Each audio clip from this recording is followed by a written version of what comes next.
Australia နိုင်ငံမှာထီလာပီယာငါးတွေကိုအခုလိုမျိုးကားစီးလိုက်ဂျင်းတူးပြီးမြုပ်ပစ်နေကြဆိုတာယုံနိုင်ပါမလားဒါဟာအငြီကျဲတွေစွန့်ပစ်နေတာမဟုတ်ပဲနိုင်ငံတော်အဆင့်ဂေယစနစ်ကိုကယ်တင်နေတဲ့စစ်စင်ရေးတစ်ခုပဲဖြစ်ပါတယ်ဘာလို့လဲဆိုတော့အဲ့ဒီနိုင်ငံအတွက်တော့ဒီထီလာပီယာငါးတွေဟာတနိုင်ငံလုံးကိုဒုက္ခပေးနေတဲ့အန်ဒဲအရှိဆုံးကျူးကျော်မျိုးစစ်တွေချစ်နေလို့ပါပဲလွန်ခဲ့တဲ့အစဲစုနဲ့အနေငယ်တုန်းကလက်စော့တယ်လို့တချို့ဟာဒီငါးတွေကိုတဘာဝရည်ပြင်းထဲလွတ်ပေးခဲ့ကြပါတယ်အဲ့ဒါဟာပစ္စည်းချင်းရဲ့အစပြုမှုဖြစ်မယ်ဆိုတာသူတို့မသိခဲ့ကြပါဘူးထီလာပီယာဆိုတာအသေးရခတ်စုံငါးမျိုးစားထဲမှာပါပါတယ်ရေကြီးကြီးမှာပဲဖြစ်ဖြစ်ရေပုတ်ထဲမှာပဲဖြစ်ဖြစ်ရွှဲ့ပွဲအိုင်ထဲမှာပဲဖြစ်ဖြစ်အကုန်ရှင်းတန်းနိုင်ပါတယ်ဒါအပြင်ကြီးသွားနှုံးမြန်ပြီးတစ်နှစ်ပတ်လုံးတားပေါက်နိုင်တဲ့အစွမ်းလည်းရှိပါတယ်သူတို့ရဲ့ထူးခြားချက်ကတော့မိခင်ဗီဇပါပဲ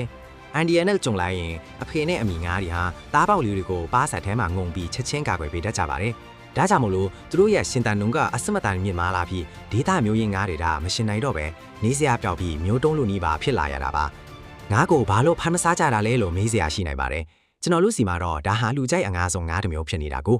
ဒါပေမဲ့ဩစတြေးလျမှာတော့တီလာပီယာငါးကိုတရားမဝင်အရာခဲသတ်မှတ်ထားပါတယ်လက်ဝယ်ထားရှိတာရောင်းဝယ်ဖောက်ကားတာနဲ့ရေထဲပြလွတ်တာတွေကိုလုံးဝတားမြစ်ထားတာပါဘာလို့လဲဆိုတော့စားတောက်တာဒါမှမဟုတ်ရောင်းဝယ်တာတွေကိုခွင့်ပြုလိုက်ရင်ဒီတန်တရားကဆုံးမှာမဟုတ်တော့လို့ပါပဲသူတို့လုံနိုင်တဲ့တခုတည်းသောနီလန်ကတော့မျိုးဖြုတ်တုတ်တင်ပြီးမြေမျိုးပစ်ဖို့ပါပဲငါအနှဲငယ်ကြောင့်တနင်္လာလုံးရဲ့တဘာဝပတ်ဝန်းကျင်ပျက်စီးသွားမှာကိုတားဆီးဖို့အတွက်အခုလိုလှုပ်ဆောင်နေရတာဖြစ်ပါတယ်